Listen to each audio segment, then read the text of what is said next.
things. I mean, from a signage standpoint, the most challenging thing for us was the huge die cut Yankees logo in the clubhouse.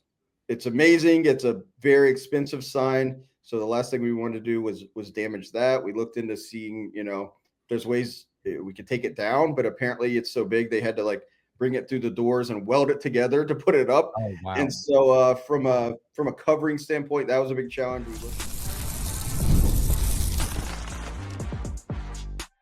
You are Locked On Rays, your daily Tampa Bay Rays podcast. Part of the Locked On Podcast Network, your team every day.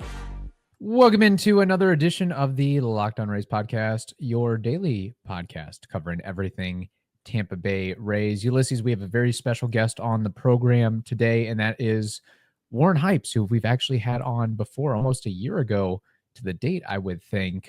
He is the Vice President, Creative and Brand for the Tampa Bay Rays. And Warren, first off, thank you for joining us on a Rays off day. I appreciate it. We appreciate it. I'm sure you're busy when there's a game being played. So we are very thankful that you're taking time out of the off day, the quasi off day to spend time with us here. Yeah, happy to be here, guys. I had so much fun last time. I think we went into comic books and creative and all kinds of stuff, and always time for you guys. Really excited to be back. So thanks for having me back. Of course. I think obviously we need to talk about this transformation of taking one things from one place to another.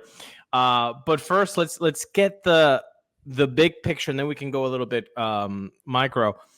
When did planning start? Because this has to be, I don't know. I mean, I don't know if you can compare it to your baby, the City Connect, but the scale of this, I mean, I'm not putting down uniforms, but like the scale of this is bigger, right? Am I wrong about that?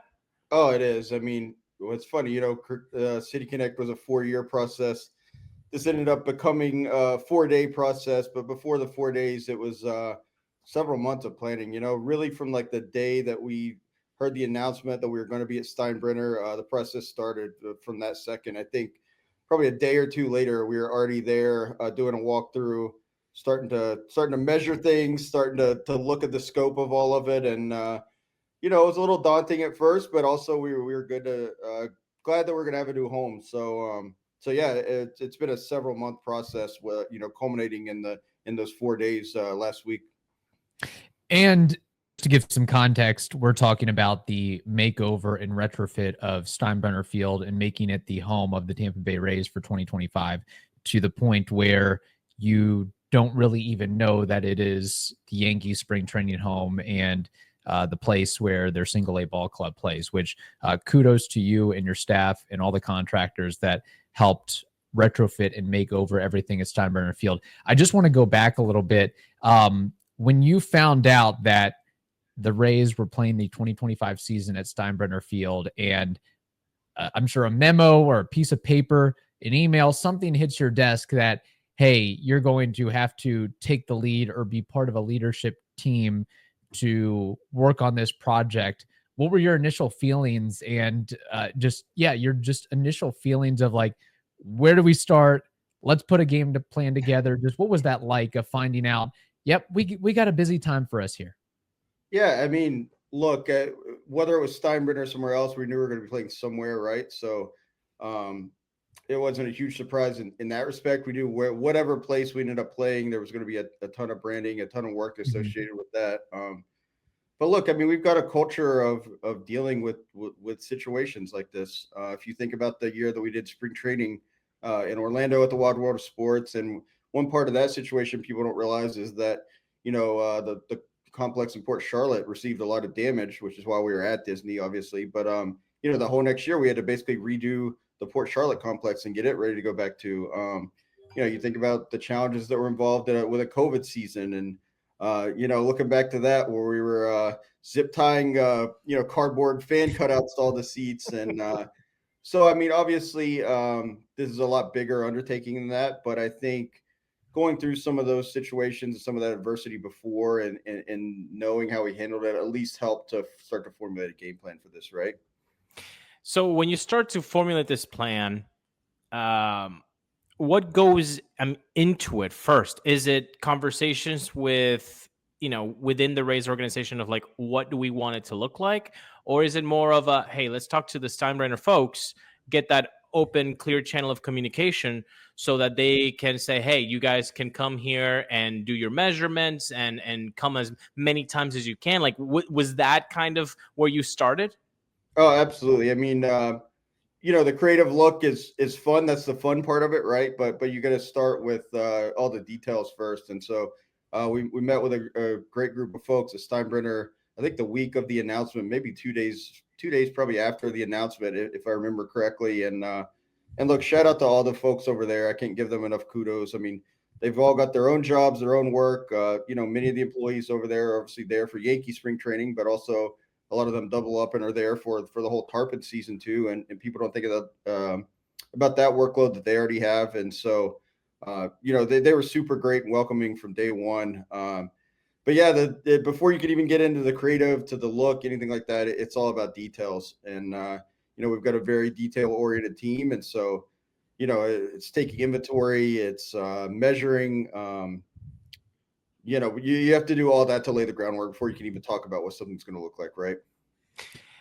With the inventory you're just talking about, can you give us a percentage of how much stuff you were able to salvage from the Trop and repurpose it in Steinbrenner Field in comparison to the percentage of, hey, this has to be completely new stuff that we're putting in the stadium? Very, very low percentage came from Tropicana Field. I'd say less than 10%. Almost everything was completely new. And if you think about something like Signage, even if we were able to salvage more from the Trop, it's not going to match up, right, with some of the areas we had to cover there. One interesting project was that we have a new office space currently right now. It was an old UPC insurance building. It's a couple blocks down from the Trop. And so as you're talking about salvaging, there was a lot of artwork that we were able to bring over from the Trop and try to make our current office feel more like a home and a workplace for everybody that's working there right now as a temporary solution. And so, but on Steinbrenner, really very low percentage came over from Tropicana Field. Supply House. Whether you're in plumbing, HVAC, or electrical work, Supply House is the reliable way to order products online. They've got an easy-to-use website packed with helpful resources and latest products information to help you get the job done right. Plus, they've got an inventory of over 200,000 parts from 400 plus top brands, so you'll get exactly what you need and delivered fast from coast to coast. You can join their free Trade Master program, which offers exclusive perks like a dedicated phone line, free shipping, and discounts on every order by going to supplyhouse.com/TM, and you can start ordering everything, plumbing, HVAC, and electrical supplies with just a few clicks. Plus, use promo code SH5 for 5% off your first order. Again, you can do all of that at supplyhouse.com.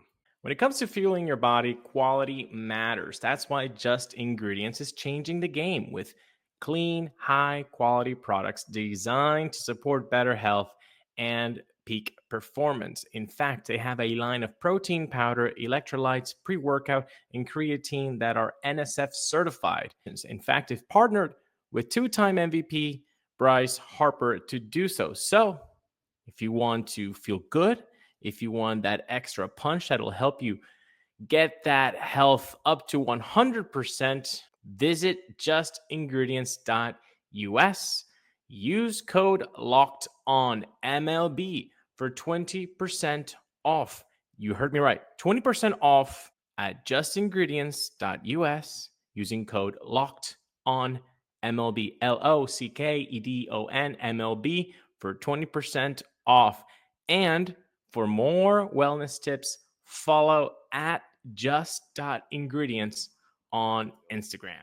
Now, kind of flipping that question on its head, with Steinbrenner theoretically being a one-year deal, will anything or much of anything from the retrofit at the field be able to be utilized for Tropicana or otherwise? Or it's just, hey, most everything's going to have to go after this one season? I think there could be a couple smaller things maybe, but most everything's going to have to go. Everything is sized so specifically there. And one part about this that probably hasn't been talked about a ton is that we've got to put Steinbrenner Field right back how we found it, right? So Right. when we're looking at solutions, it was a lot of covering things or building signage around different areas so that we're not damaging the current signage that's there. And so because of that, there'll probably be a very small amount that we'd be able to repurpose back to Tropicana Field. But I know maybe you don't have the power to do this, but me and Kevin are great fans of FanFest, and especially when you get your hands on something in the garage sale that you're like, what? I have this? I'm just putting it out there. Maybe a good for next time, for the next year FanFest, some of the stuff from Steinbrenner Field. I think people would be incredibly thankful for that. So you plan this out, you talk to the Steinbrenner folks, you try to be as meticulous as possible of what to do once you're there. Let's talk about the actual time that you had to do this move. Is it get everything in Steinbrenner Field that's waiting for you so that you can, as soon as the last game opens, you have the stuff there? How does that all work? How many hours did you have to plan out and execute this from the last game of spring training to, hey, we got to open the doors for opening day? Like, how much time was that window? So we got in there. We got into Steinbrenner around 5 p.m. on Sunday after their last game. And before that time, it was really hard to really move anything signage-wise in. The Yankees are still in there. Their players, their baseball ops staff, all that was still there. So Friday at about 4:35 p.m., we got in. That's when our signage vendors were originally able to bring all the signage in. We brought the lifts in, the equipment in. Even that night, we had a ton of great volunteer employees, and hats off to everybody who came out and volunteered. We had, over the few days, like over 100 employee volunteers that came out. Wow. So, Wow. I mean, that night immediately we started doing things like stickering things that we could sticker, even on the cup holders. There's an Orlando Health sponsor logo that goes on all those. So we started on that. We had a whole nother crew that evening that was out washing the outfield walls, but because before you apply new vinyl to that, you've got to clean any dirt or anything else off there that would prevent the vinyl from sticking. So about 4:35 o'clock Sunday is when we really started. And then, there were things leading up probably an hour before first pitch on opening day that we were still trying to, or an hour before gates, I should say, not first pitch, but there's still a couple of things Friday that we were putting up last minute. So, Oh, that's interesting. So what were your days like? Are we talking like 16-hour days, 18-hour days, just basically sleeping at the ballpark more or less? Just that small window or time frame, just what was your life like then? Yeah, I'd say 16 is fair. Knew had to get home and get some sleep also. And, it was definitely an interesting week. It's one that I will not soon forget. I think one thing I got to mention too is like before those 4 days, I don't know how much it's been mentioned in the other media, but our stadium ops team, our maintenance crew, our IT team, they had been in there for months laying the groundwork so we could even get started. And so I know, signage is something that gets a lot of eyes on it. So it's fun to talk about, but there was so much behind the scenes before those 4 days even going on. People top to bottom through our organization there that were laying the groundwork so we could even start on the signage project. So what kind of groundwork? Can you go a little bit in depth into maybe what was it besides the signage and stuff like that? Yeah, absolutely. I mean, IT was running all kinds of new cables. Obviously, for a major league broadcast, we've got a ton of different cameras, things like that are going in. There's a ton of cameras that are going in for our baseball upside that we're not currently there. There's probably a list of 100 different items that our maintenance team was working on, trying to improve the facilities. We installed 2 new fascia video boards on the side of the bullpen clubs there. You'll kind of see them on the first and third baseline. So it was the signage is fun, and that's what gets a lot of the love. But a lot of those infrastructure things were equally, if not more, important. No, that's definitely. I think BA and Dwayne were talking about it during the opening weekend. Like it's a whole thing. They had to come in there, and it's a new home for them, and it's going to be their home for this whole year. Kevin and I went to the game on Saturday, and I'll tell you, it was surreal. Because it's outdoor baseball, watching the Rays in the Tampa Bay area. You don't see it very often. insane. Like from somebody that was in a game in 1998 to have that experience, it was really surreal. You guys did a phenomenal job. What was the toughest part besides the 16-hour 4-day window? Because we know that's probably number one. Take that out. What was the toughest bump, the toughest blocker that you guys faced during this whole project? I think there's a couple things. I mean, from a signage standpoint, we had everything laid out by the hour, how everything was going to be installed, but you run into challenges with that, and it all becomes a fluid situation, right? When they were working on the Rays banners that cover the big Yankees letters up top, and it's too windy, and so that project gets delayed or pushed back a little bit. There's concerns with the weather that we didn't take into consideration. I mean, when you're vinyling things like outfield wall signs, the heat plays into that, right? The hotter those get, the stickier they get, the harder they get to deal with. When you look at like the video board, there was Tarpons and Yankees logos on the video board. Our signage guys went up to take them down one day, and they had like a little thing to measure the temperature. They were like 200 degrees because they're metal signs that have been out in the sun all day. So then you got to wait overnight for those to cool off and get up and do that. And so all those are little things. I mean, from a signage standpoint, the most challenging thing for us was the huge die cut Yankees logo in the clubhouse. Not sure if you guys have seen that, but it's amazing. It's a very expensive sign. So the last thing we wanted to do was damage that. We looked into seeing, there's ways we could take it down, but apparently it's so big they had to like bring it through the doors and weld it together to put it up. Oh, wow. And so from a covering standpoint, that was a big challenge. We looked at several different solutions for that. Several that we probably weren't happy with. It's the clubhouse. The players need to feel at home. Yeah. First and foremost, as much as anybody there. And so really wanted a solution that ended up looking good for that. And so even the final solution that we ended up putting up for that, we didn't see it until it got there that day and it went up. We were out of time. We built like an aluminum structure and stretched these canvas, art pieces over it. So, I mean, even as that was about to go up, I was like, fingers crossed. I'm like, oh no, man, I hope this looks all right.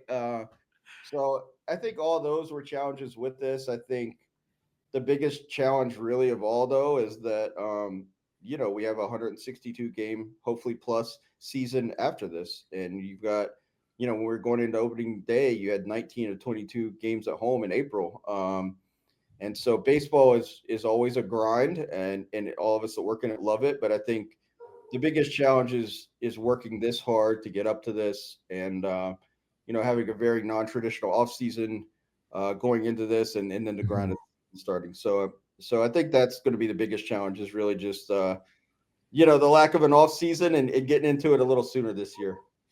Right. Absolutely. Now, are there any like last minute touches that the average fan wouldn't notice to the naked eye, or you guys are completely, totally done? There's nothing else to do with the ballpark unless something gets ripped or vandalized or damaged or something like that. Yeah, I think we're going to be going into September probably with something else to do, right? There's always things that we notice. I mean, one thing just operationally being in a new venue, there's all kinds of probably more directional signage. We've got lots of great party areas and different seating options for fans, which is a really cool feature of that ballpark. But, I think as we learn, after this first week of homestand, we learned a lot of directional signage. So I think that's a big one. I think we're still going to be finding Yankees logos buried somewhere for the next however many months. It's funny. I was joking that we should just give every employee a pocket full of stickers. If you see something, go stick a TV up over that. I think like as far as large scale signage, we're pretty close to done. But with a new facility that we're all still learning to operate in, there's always going to be little things that we adjust. Yeah, it's funny you mentioned that because Ulises and I, not being cheeky, but as we're walking around and trying to say, hey, did they miss anything? But you do notice on the seats, the plastic seats, there is the Yankee hat logo. And that just seemed, after you think about it for a moment, it's like, that is just not feasible to put a sticker or a pair of stickers on every one of those seats. Like, how long was the conversation internally of what are we going to do about this? Or are we just going to leave it because it's not that noticeable if you're looking at the big picture of things? Yeah. I mean, look, I've got a great trust with our leadership team, and it was a pretty easy conversation. I mean, it is feasible to sticker all those. That it really is. I think the issue that really got brought up with us internally is, especially once we get into the summer, you start to get weather there. Are those peeling off, or do fans peel them off and take them home, or it could really quickly look like something that's in disrepair versus just having the Yankees logo there. And so, we definitely could have stickered all those. They're also kind of raised on the surface, so even if you sticker them, it's not going to be a clean look. And look, we're in the Yankees ballpark. We're so lucky to be in there, but we're not hiding from that fact. The main thing was to make it look and feel like a Rays game. And so far, I think we've accomplished that. And hopefully the little Yankees logos on the seats don't take away from that. There just wasn't a good option that's cost effective to replace those. And more importantly, replace them throughout the season as they get weathered or get rained on or get pulled off, whatever. Nothing better than catching an MLB game live. The crack of the bat, the roar of the crowd, and the smell of Yankee tears. And if you're looking to go last minute, Game Time makes getting tickets easier than ever. They've got last minute deals, all-in pricing, and a lowest price guarantee. They take the stress out of buying MLB tickets. It's like knowing you have a reliable bullpen when your starters have already done the job. You can just put your feet up and know that the team's going to win. So today, you can take the guesswork out of buying tickets with Game Time. Download the Game Time app, create an account, and use code LOCKEDONMLB for $20 off your first purchase. Terms apply. Again, create an account and redeem code LOCKEDONMLB for $20 off your first purchase. Download Game Time today. Last minute tickets, lowest price, guaranteed. I was going to say, the weather, I was like, yeah, that's a good point. It's going to get, messed up throughout the months. But then you even said something better. Yeah, fans are going to take those home. 100% they would take them home. So I see that. You said how you want to make it a home. And from what we've actually been there, and it does feel like the Tampa Bay Rays home for this season. How do you distinguish that line of when enough is enough? Because you can please quote me and correct me if I'm wrong, but I think there's like 3,000 plus items that you guys had, and there was like a mile long. I may be quoting BA on this, but so you can please correct me if I'm wrong. Like, when is enough enough? Like, when do you say, look at the seats and be like, no, we're not doing that, but that at the top, we're going to do that? Like, where's that line, man? How do you determine that? It's just a judgment call, right? It's and you are correct. There's like 3,000 pieces of signage. If you lined them up, it would be about a mile long. Honestly, at this point, with some recent additions, we're probably over 3,000.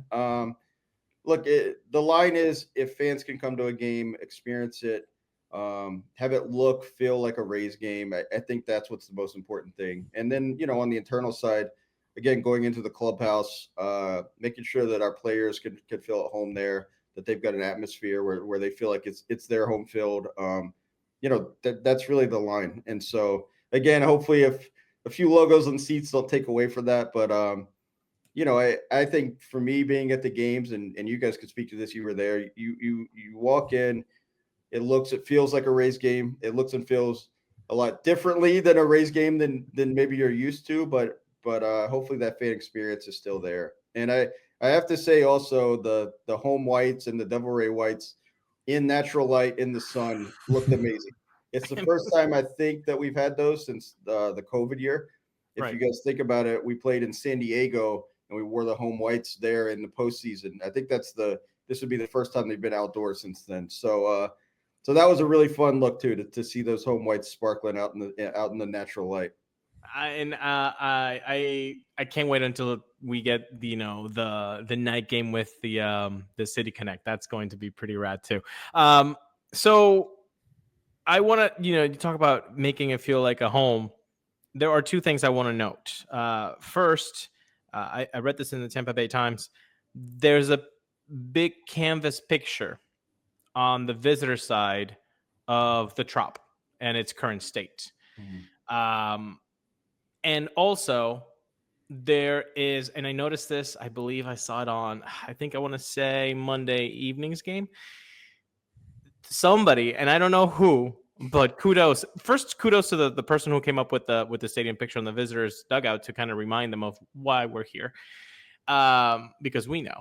But the orange glow behind the home plate, bro, I just had like this feeling of pride of like Rays baseball, and like, hey, the people that are working there, they care just as much as we do, and those little things.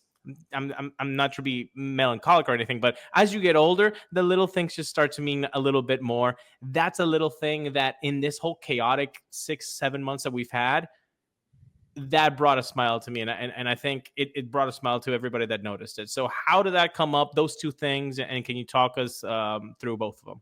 Yeah, sure. I mean, we could start with the orange glow. That's our game presentation team.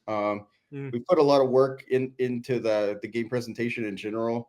We're dealing with way less video boards now. As I said, we installed 2 new ones, but it's also the first year we've really tried to marry our kind of marketing campaign look more into the in-game show. We've put a lot of work into that for consistency. So as you guys look at the boards too, you should see a lot more consistency there as to what you would see on our digital channels and social, our advertising, all of that. But yeah, that was their idea to do the orange lights. I don't know who up there, I would give them a shout out or give them credit. I think it's awesome too. I noticed it for the first time the other night. They also tried to bring back the home run horn and have it as close to possible. We were down in the field. Gosh, I don't know what day it was, Wednesday or Thursday last week, getting ready, and they're testing out different horns to try to get one that sounds the closest to the home run horn at the Trop. And so, a ton of credit to everybody in the game press team. They're trying their best also to make this feel like a new home. Going to the visitor clubhouse, Brandon Richardson, we know him as Tank. That's our visiting clubhouse manager. He was the one that actually requested that photo to be in there. And I think part of it was just a reminder as visiting teams come in. Look, the facilities are nice, but they may not be what a lot of players or staff coming in on the visiting side are used to in a major league visiting clubhouse. And I think mainly it was just to serve as a reminder of, hey, this is why we're here. This is why we're all kind of facing the challenges that we're facing. And, I think part of it too was to have a little piece of our old home in the new home too. And to see something there that, that hopefully that we're going back to soon. So the idea started with him, the visitors clubhouse. We're going to be putting one on the home side as well. I think the umpires room, they requested one in there. So that was the first one, but I think you'll see it a couple more places there. Also, if you go up to the suite level, in each of the suites, there's a nice big panoramic shot of Tropicana Field from opening day last year. So again, it's just a nod to our home and where we hope to get back to, hopefully next year, right? That's right. Absolutely. Now.